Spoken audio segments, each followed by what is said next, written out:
আসসালামু আলাইকুম, সবাই কেমন আছেন? এটা আমি এখানে মেয়েকে আনতে যাবো।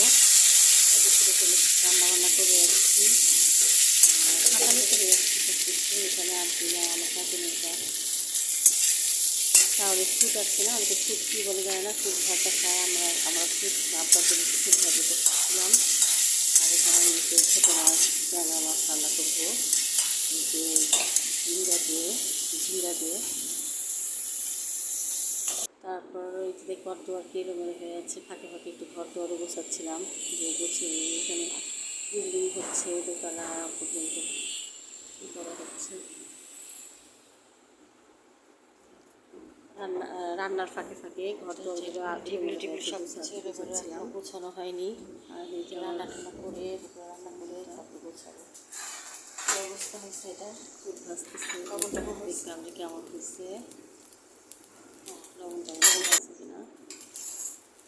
কি ভাজতেছি সেটা খুব ভাজি করি। আর যে গাছে ভাজতেছে, ডিম ভাজির সাথে খাবো না। এখানে আমি দুপুরে তরকারি উঠাই দিয়েছি। মেয়েকে স্কুল থেকে আনতে যাবো, আমি দুপুরে যেন তরকারি উঠিয়ে দিয়েছি। এখানে মাছ কষাই নিচ্ছি, আগে মাছটা করে কষাই নিয়ে আলু দিয়ে বেগুন দিয়ে রান্না করবো। এই যে সবজি টবজি কেটেছে, এখানে কী অবস্থা। এখানে আমি বেগুনটা দিয়ে দেবো।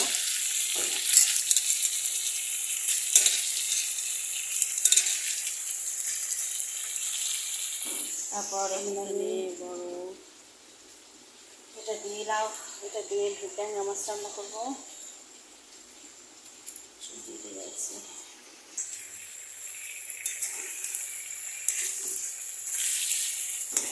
আমি এখানে আলু বেগুন দিয়ে ওই বড় কাতল মাছ রান্না করে দিয়ে কষাচ্ছিলাম। আলু বেগুন কষিয়ে নিচ্ছিলাম মশলা টশলা দিয়ে।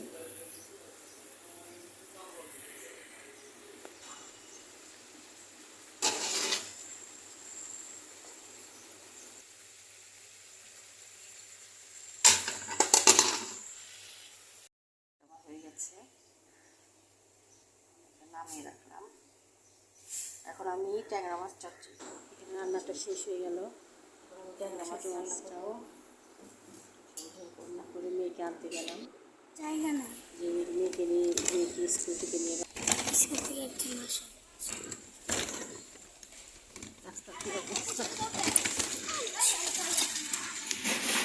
আইসক্রিম খাচ্ছি, আমি বানিয়েছিলাম। এখানে আমি মেয়েকে স্কুল থেকে এনে দেখি তুমি আইসক্রিম খাচ্ছ। মেয়ে আইসক্রিম খাচ্ছিল, ওর সাথে একটু দুষ্টামি করছিলাম। তারপর ওর আইসক্রিম খাওয়াটা শেষ হওয়ার পরে এই কাছে থেকে আম পারবো, কাজে মেয়েটার সাথে করে নিয়ে যায়। আর কিছু আম পারলাম এখানে।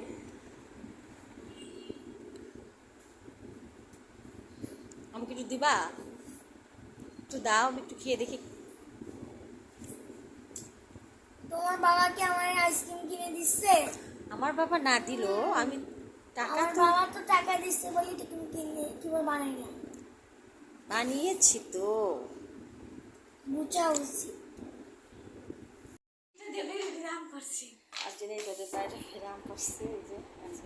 এই যে গাছ থেকে কিছু আম পাড়িয়ে নিয়ে আসছি।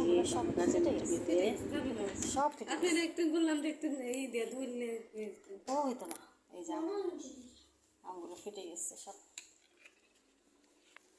একটা আম ঠিক নেই। আমরা আচার বানাবো একটু। হ্যাঁ, অনেক ভালো লাগতেছে আমগুলো পাড়ার জন্য।